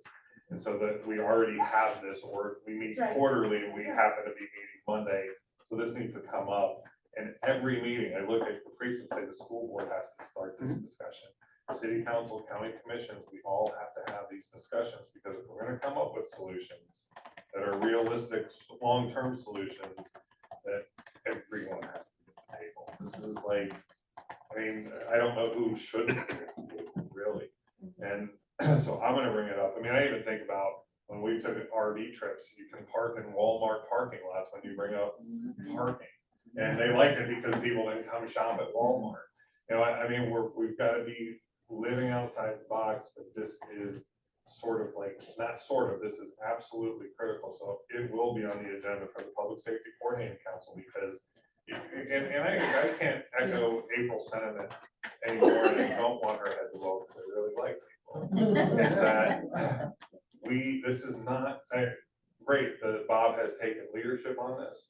This is not the sheriff's office issue. This is not, because Safe Harbor, in the way it's meant to be as a jail diversion, has generally worked pretty well. The idea was, instead of arresting people in downtown St. Pete or Clearwater, we're going to divert them, right?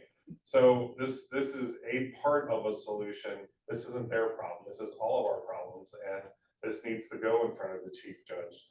On Mondays, the chief judge, the state attorney's office, not everyone's going to be there, but we've got to start on every one of these meetings, because we may be coming to the school board and saying, hey, you know what, you guys have some closed schools. Can we do families at this school? Can we do seniors at this school? This is like how critical this is.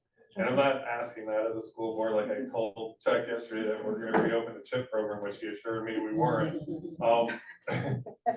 But it's got a new roof, it's got new AC. Right, but this is where we're at, we've gotta go now, So Madam Chair, so it was a motion, it was a second, and it's still open for discussion, but can we have Amy here, can we hear from Amy in regards to what the city, or if they have, or, Sure, so, the city was included in the meeting, I wasn't in the first meeting.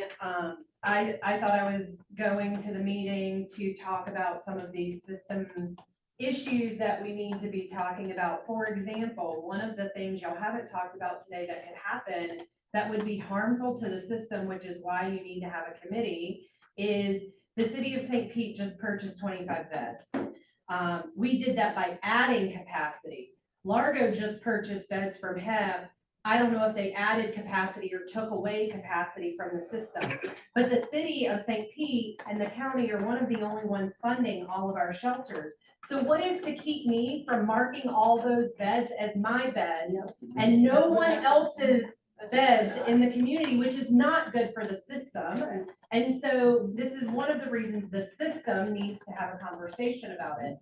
I didn't even think about, which is why we need all of you guys at the table, is this idea about sex offenders, right? I did talk about non-ambulatory people and our families.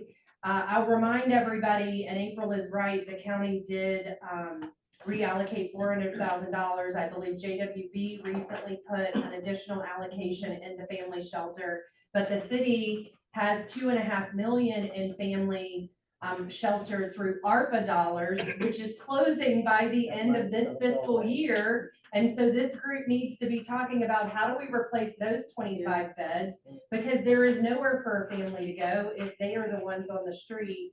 And the current law of our land, which we also haven't talked about here, by the Supreme Court, is if there is not shelter available, we cannot arrest somebody. Absolutely. And so that is a part of the conversation that has to be happening as well. Our legal advice has been that our police are not to arrest anybody who is non-ambulatory because there is nowhere for them to go.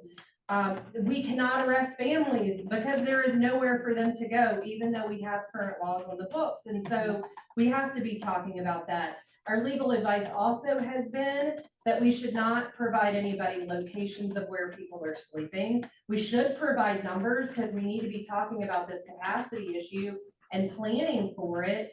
But we also shouldn't make any moves until the Supreme Court decides this summer with what's going to be happening, because that overrides what state law has been happening. So that's how we plan on talking about it in the city of St. Pete. But in addition to that, there's some other things that, in case I'm not included in the committee, I want to bring up. We don't have any rapid rehousing dollars in our HUD portfolio. That was a huge mistake that we need to be talking about now before your next NOFO comes out. The city of St. Pete and the county supports rapid rehousing. I forget how many years we've been doing that, but I think since 2014. Never once have they spent all of our money. So I cannot go back to the council and ask them to put more money in there. And the sheriff is doing his part, absolutely, as he should. But once people get into Safe Harbor, there has to be a way to exit them. So you have to be talking about more rapid rehousing dollars. And right now, I don't have a case to go make to the funders to do that when the current provider has never spent our money in the 10+ years they've had the money. So that has to be a part of the conversation. We also need to have conversations about getting the capacity right in the shelter report, because right now it says Safe Harbor has 470 beds, and we know Safe Harbor can't accept 470 people because it's not safe. And so I can't go make the case to council right now to spend more money on shelter because it shows we're at 67% capacity. And so we've got to have that conversation and get that report correct and accurate, which impacts your HIC, which impacts how much money you can bring down from the federal government. And so none of those conversations have happened today. We're not going to be able to have them today, which is why Councilmember Vic Sanders called the question. But we are talking about this idea of the sheriff is worrying about his part, which is getting people off the street. But we have to talk about how all of this impacts our HUD NOFO, which is the only way our community receives dollars. And that is of the utmost importance, because right now they go in Safe Harbor, they leave, they go in Safe Harbor, they leave, which is negative exits, which impacts what money you can bring down from the federal government. And so I just, in case I'm not included in that, I just want to make sure that those are the things everybody's discussing, and we have to have a real conversation about how more municipalities come to the table, because it can't just be the city and county it's gonna take all of us, or we're going to have to make decisions that we don't wanna make that will impact the system, which is taking beds offline. And I think to Amy's point, first and foremost, I just want to say that Amy has to be included. She said twice, in case she's not. She will. But the other thing is to Council Chair Sanders' point is that, you know, we have an ED, a new CEO. All of the things that Amy has just talked about around, you know, numbers and HICS and the NOFO and all of those things really is the responsibility of the CEO to know all of that information, to be putting all of those pieces together, which is what Amy did formally and when she was in that seat, but bringing all of that information then to these, you know, to the task force, to the group, right, that decisions are being made, right, in the context of all of that information, because that's what's not ever going to happen, right, with Sheriff Gualtieri, that's not his role. So. Okay. Is that a stretch? No. Yeah, real quick, as I took notes as everybody was talking today, very quickly, I just wanted to say thank you to Esther for, because all these things that I'm about to address were things that I was going to remind this committee to address. Esther address the transitional housing, the newly sober population by going to Turning Point, getting clean and coming back to State Farm, where we're just surrounded by people drinking and using crack on a regular basis is the silliest wheel I've been involved in since I've gotten involved in this. This only applies to public safety, public camping. Thank you, Teresa, for addressing that. The Safe Harbor needs an exit strategy. Thank you. That is the most important piece to me of this puzzle right now, is we can do everything we can, but without a place to move to, it doesn't matter. The one thing that didn't get hit was capacity of emergency shelter versus access to emergency shelter. So we're the only 24/7 game in town. As long as other shelters are not opening their doors at an easier mechanism, then we're it. So once we reach capacity. For adults. For adults, correct. So once we reach capacity, we're never gonna tell somebody with a badge, no, we're gonna figure it out. But as far as walk-ups and things, I don't wanna get to that position, so I'm hoping the other shelter providers can get creative in response to this. Funders need to change their contracts to help address that. I'm writing that down now, so I just wanted to mention that for other funders, that's a change we haven't been able to make in the past, but we're gonna have to figure it out. So thank you, Zach. This is why these conversations are so important. And we tried to get beds at a couple of shelters so that I could have clients get into them. And we were outbid by cities who were getting the beds, which means someone's getting beds, that's great, but I've got someone who's not getting a bed who has the history. I mean, I'd like to think that with the talent that we have in this room, in this community, that this is the moment where we're really gonna put all this together, because we've got to think about funding, we've got to think about capacity, we've got to put aside a number of things that have just, this is the way it's been done for so long. This is that moment. Caprice. There was a motion in the second. Yes. Yeah. Okay. All right. Motion in a second. Do you want to read that motion or say it one more time? Yeah. So we're all clear? I do. I also just want to clarify for the sake of planning in the minutes and everything. So the motion was to create a task force to address these advocacy issues, the task force. No, the motion has nothing to do with advocacy. Sorry, to address this The law. operational need to respond to the public camping law. Thank you for correcting that. So I want to clarify that is separate from the other meeting that was discussed yesterday that we are planning by May 31st. The task force is separate from that meeting. Is that correct, or are they the same? I'm sorry for my misunderstanding. I just want to make sure that we're doing the right thing for planning. I view them as the same. Yeah, I do too. I think they're one and the same. I think the task force language, correct me if I'm wrong, is Sam's motion is to insert urgency, and that, we will be changing the date perhaps from what was agreed to yesterday, which was by May 30th. And then I heard in this room, May 30th, we dropped the by May 30th. I think it's urgency. And to me, my intent with the motion was to make the task force language as flexible as possible to build onto whatever. I mean, if the right thing to do is to just take over the public safety planning committee meeting on Monday, that's fine, but like smarter people who know what other conversations are happening can figure out what the task, how to put the task force where it needs to be and all that. But our role as a continuum is to empower the task force to meet, to take the leadership of this opportunity and say, we need people in the room to talk about this as quickly as possible and make sure we have the right people. Thank you. Yeah, I think the meeting that came out of the Providers and Funders Councils was more that big call to action, get everyone together. This task force is a part of that. I mean, that's gonna happen in conjunction with, but this is also just to start tomorrow. You know, we need to start talking now, not wait till May 26th, 28th, 30th, whenever we get that meeting on the books. But this group and anyone else we can pull in needs to start action now. So I think they're connected. Okay, Thank you all very much for that. so we have a motion and a second. All those in favor of creating a task force? Aye. Any opposed? Motion carries unanimously. Sure. Just knowing how I am from being on city council, I've been on this 4 years. I have that a lot of other people on the other city councils in Pinellas don't know a lot of what you've talked about today, so part of it'll be educating the city people that you're talking to about what our capacity is, what the rules are even for safe harbor. I think people don't always know that. 18 and breathing. Yeah. And what I would encourage with our leadership, with HLA leadership, is that those conversations, to the extent possible, are separate from the meeting that we're talking about.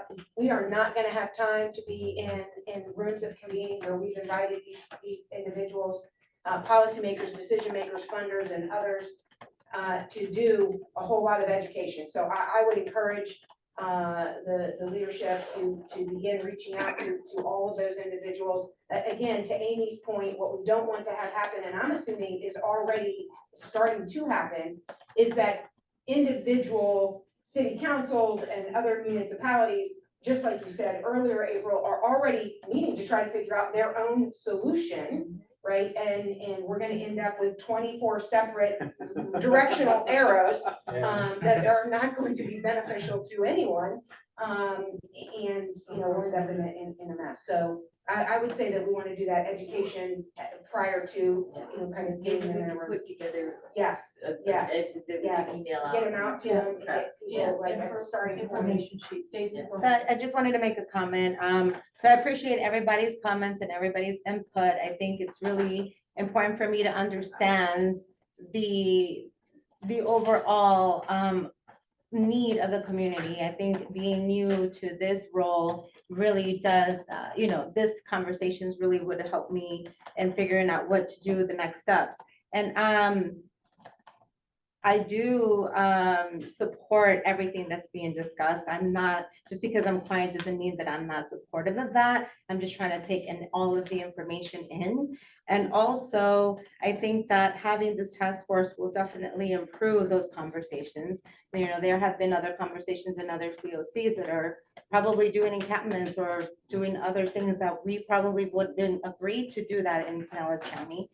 So there's just different options. So thank you for that. I will take in everything, all the information that's being presented, and we have been working on some informational guidance, a pamphlet that we didn't want to share today because we weren't sure if this was the correct or the appropriate meeting to do that, because we haven't had the opportunity to bring that up. But we were working on some sort of informational flyer to discuss about the law and what that entails and what the solutions would be. So I think with this task force, that would be the best opportunity for us to present that and to show what we can do to send out to the community. So I just wanted to say thank you, and I appreciate everybody's input, and I'm jotting everything down. You know, and I appreciate your leadership, and I know you've been thrown in the deep end. I mean, you're brand new here in this position. But, you know, from my 4 years with the CoC, there is a wealth of institutional knowledge and expertise here. And everyone I've interacted with has been incredibly helpful and accommodating to help bring me up. So I would encourage you to reach out to all of this institutional knowledge, because it's invaluable and we need it. This isn't a one-person job, I think. It's collectively. I want to say, so thank you, Daisy, I did research on you. I did research, so I don't want to discount your experience. New to an agency, but not new to this field, so swim. Oh, yeah, exactly, Like exactly. Olympic Exactly, swim. exactly. Yeah, Or don't resign. We need to. Yeah, right. So, I mean, sometimes we give, you know, grace to folks who are absolutely brand new. You're not brand new. No. You're not brand new, right? Understand it, right? Olympic level swimming. You got it. We trust you. Well, thank you. So here we are at 11:09. Is there anything else, Daisy, as far as that discussion item from 10:50? Are you okay? No, I'm okay. I think we have action items that we need to look at internally and we'll get those out. Can I say one thing before we move to it I think falls under comments. Amy mentioned earlier about, the entities who are funding rapid rehousing being the city of St. Pete and Pinellas County. I do want to acknowledge the Juvenile Welfare Board. The Juvenile Welfare Board has recently invested, I believe, with two organizations, substantial money in rapid rehousing specifically for families.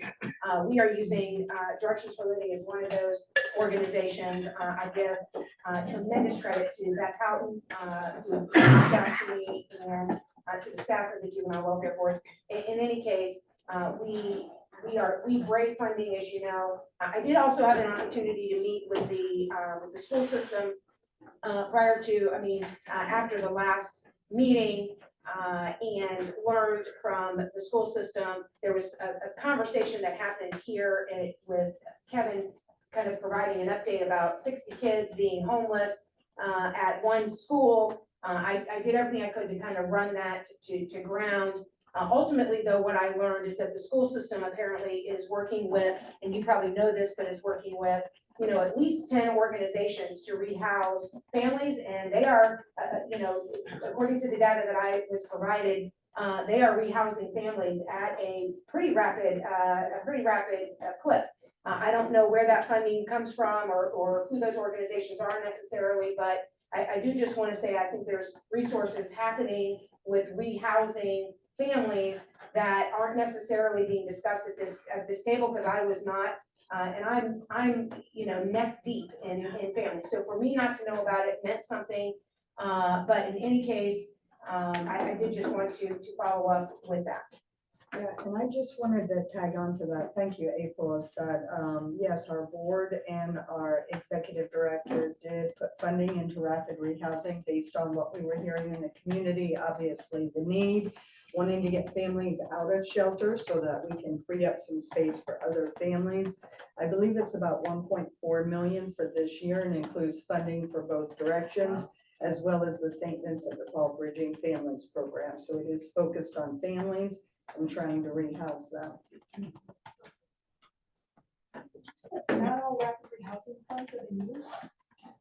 We talk about that every year. Every year, every meeting, every day. Yeah. That's a whole discussion. Yeah.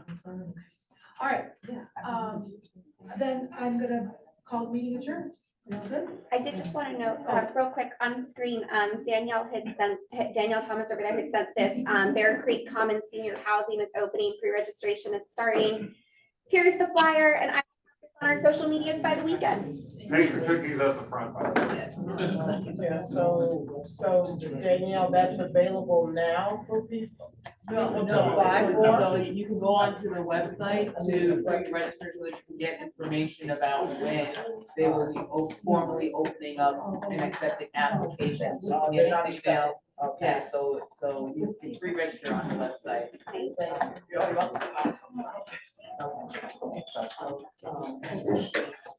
It is not open yet, but I think that's going to have, project faster.